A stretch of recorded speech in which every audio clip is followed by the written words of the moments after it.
la parola al Presidente Agazio Loiero, a cui do con tanto piacere la parola, e un applauso di benvenuto. Grazie ragazzi. Presidente, amici, farò un brevissimo intervento per dire che ho accettato questo invito di Raffaele Lombardo, così a ascoltare anche le esigenze di una regione che ha scritto nel proprio codice il sentimento stesso dell'autonomia. Io lo voglio dire con franchezza, sono convinto, dopo essere stato presente nelle istituzioni nazionali e anche regionali, che, e lo dico con franchezza, che lo spazio per un partito nazionale non esiste più nel nostro Paese. Vedete, l'ingresso della Lega nel gioco politico ha di fatto sparigliato le carte. Se un movimento, un partito, difende solo 3-4 regioni del Paese, le regioni che sono le più ricche, le più evolute, è difficile per un partito nazionale che ha un insediamento al nord e uno al sud poter fare una politica nazionale, troppo facile. Guardate che nel 2008, non con la Lega delle origini, nel 2008 nel programma della Lega c'era mai più lo slogan, mai più risorse al sud, parassitario e mafioso. Ora, voi capite che è un dato del genere che poi si traduce in atti, in delibere del Consiglio regionale. Voglio sempre ricordare che non 20 anni fa, ma sempre nel 2008, la legge sul federalismo fiscale della Lombardia prevedeva che l'80% dell'IVA e il 70% dell'IRPEF rimanesse nei territori che la producono. Questo significa polverizzare quel fondo di perequazione su cui reggono tante regioni del sud. E non illudetevi, l'ho detto spesso a Raffaele Lombardo, che la condizione dello statuto speciale vi possa offrire in eterno una condizione di alterità assoluta. Spesso sarà approfondito meglio il problema della specialità e non reggerà alla lunga. Quindi è un problema che ci deve fare stare tutti insieme. E capisco quanto sia difficile oggi.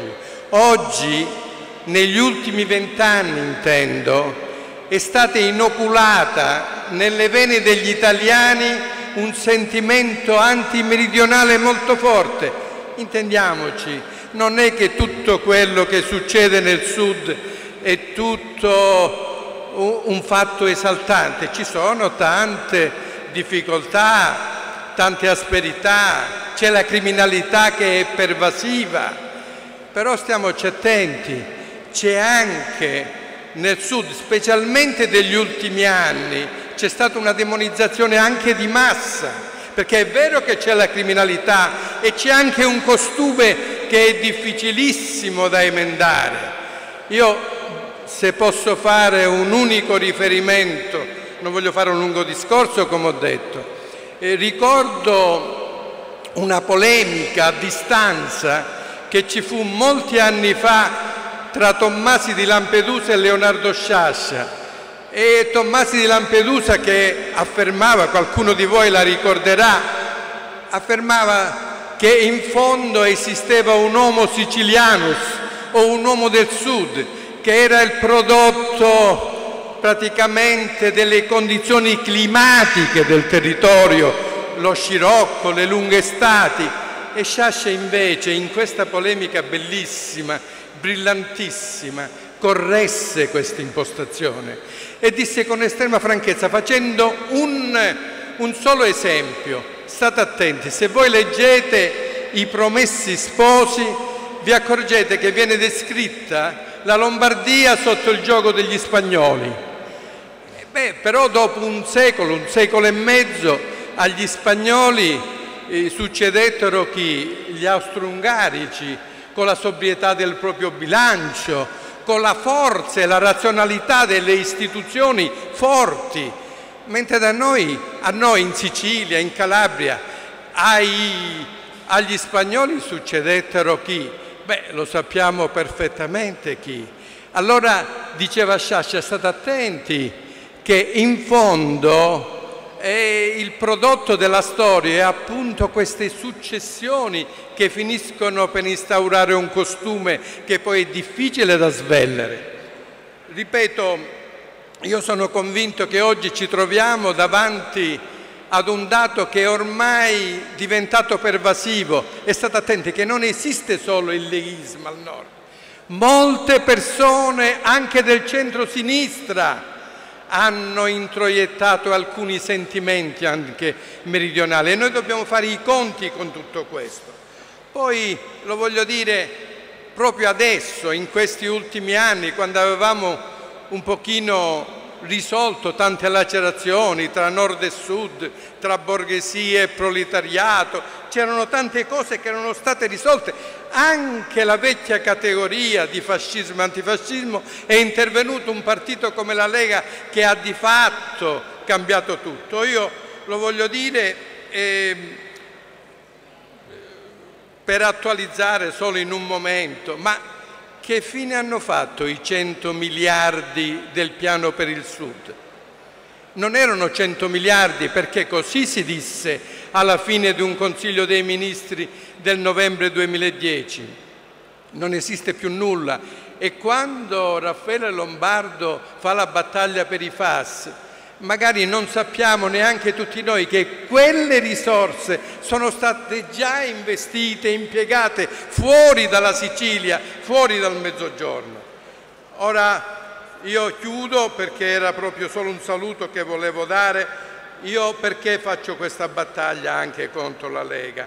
Perché per un fatto semplice, perché io sono convinto che la Lega voglia costruire un club di ricchi, magari con la Baviera, con la Carinzia, con regioni che non a caso votano a destra, e lasciare tutto il Sud al suo destino. Ora, questo non è possibile, lo dico non a caso oggi, in questo anno in cui si celebrano i 150 anni dell'Unità d'Italia, in un paese che più diviso non potrebbe essere, dentro più diviso.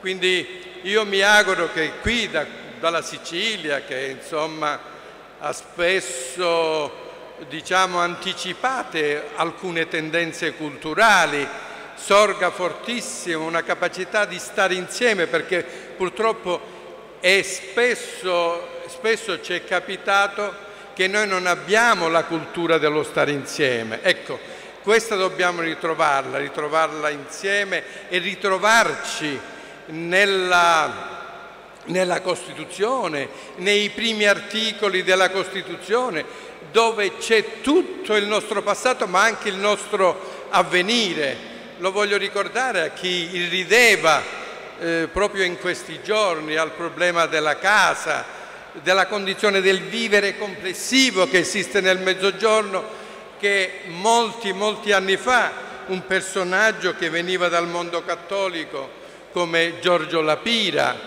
vi ricordo che di fronte al licenziamento della fabbrica Galileo scrisse un articolo e fece un discorso di straordinaria forza, anche evocativa, e disse semplicemente questo: vedete, il pane, il lavoro e la casa non si toccano. Questo non è come voi immaginate marxismo, è Vangelo, però questi uomini non esistono più. Grazie a tutti. Grazie tante.